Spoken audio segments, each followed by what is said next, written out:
नमस्कार, आप देख रहे हो जनस पर, आपके साथ में आंचल श्रीवास्तव। आज हम बात करेंगे ऐसे बयान की जिससे देश और दुनिया में चर्चा तेज करती है। प्रधानमंत्री नरेंद्र मोदी के हालिया संबोधन को लेकर कई तरह की व्याख्याएं सामने आ रही।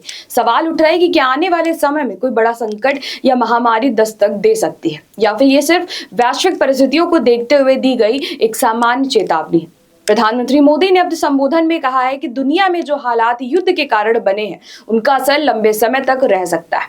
हमें तैयार रहना होगा, एकजुट रहना होगा, जैसे कि हमने कोरोना के समय में किया था। अध्यक्ष जी, इस युद्ध के कारण दुनिया में जो कठिन हालात बने हैं उनका प्रभाव लंबे समय तक बने रहने की आशंका है।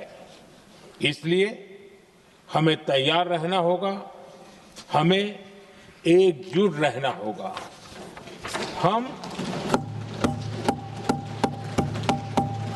हम कोरोना के समय भी एकजुटता से ऐसी चुनौतियों का सामना कर चुके हैं। अब हमें फिर से उसी तरह तैयार रहने की आवश्यकता है।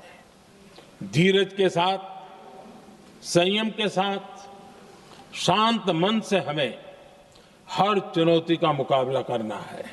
अब इस बयान को कुछ लोग संभावित महामारी की चेतावनी के रूप में देख रहे हैं, जबकि कई विशेषज्ञ इसे वैश्विक अस्थिरता जैसे युद्ध, सप्लाई चेन में बाधा और आर्थिक दबाव के संदर्भ में एक सामान्य चेतावनी मान रहे हैं। ध्यान देने वाली बात यह है कि हाल के वर्षों में दुनिया ने कई बड़े संकट देखे हैं, जैसे कि कोरोना महामारी, रूस यूक्रेन युद्ध और वैश्विक अस्थिर उतार चढ़ाव। ऐसे में सरकारों का नागरिकों को सतर्क रहने की सलाह देना असामान्य नहीं है।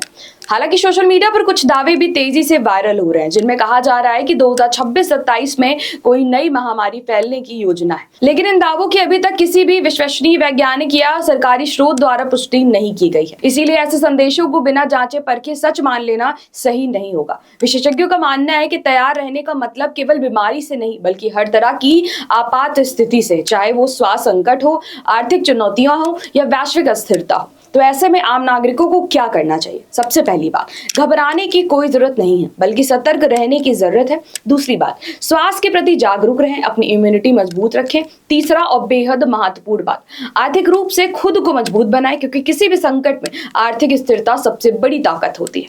कोरोना काल ने हमें सिखाया है कि अचानक आने वाली परिस्थितियों के लिए कैसे तैयार रहना जरूरी है, चाहे वो मेडिकल इमरजेंसी हो या रोजमर्रा की जरूरतें हो। सरकार की ओर से समय समय पर दिशा निर्देश जारी किए जाते हैं, जिनका पालन करना हम सभी की जिम्मेदारी है। अंत में यह समझना जरूरी है कि प्रधानमंत्री का यह बयान एक चेतावनी से ज्यादा एक सलाह है, तैयार रहने की, एकजुट रहने की और हर चुनौती का शांति और संयम तरीके से सामना करने की। तो अफवाहों से दूर रहें, केवल विश्वसनीय स्रोतों पर भरोसा करें और अपने तथा अपने परिवार की सुरक्षा और भविष्य के लिए सजग रहें। तो ऐसे देश और दुनिया की बड़ी खबरों पर नजर रखने के लिए आप जुड़े रहिए जनएक्सप्रेस के साथ। नमस्कार।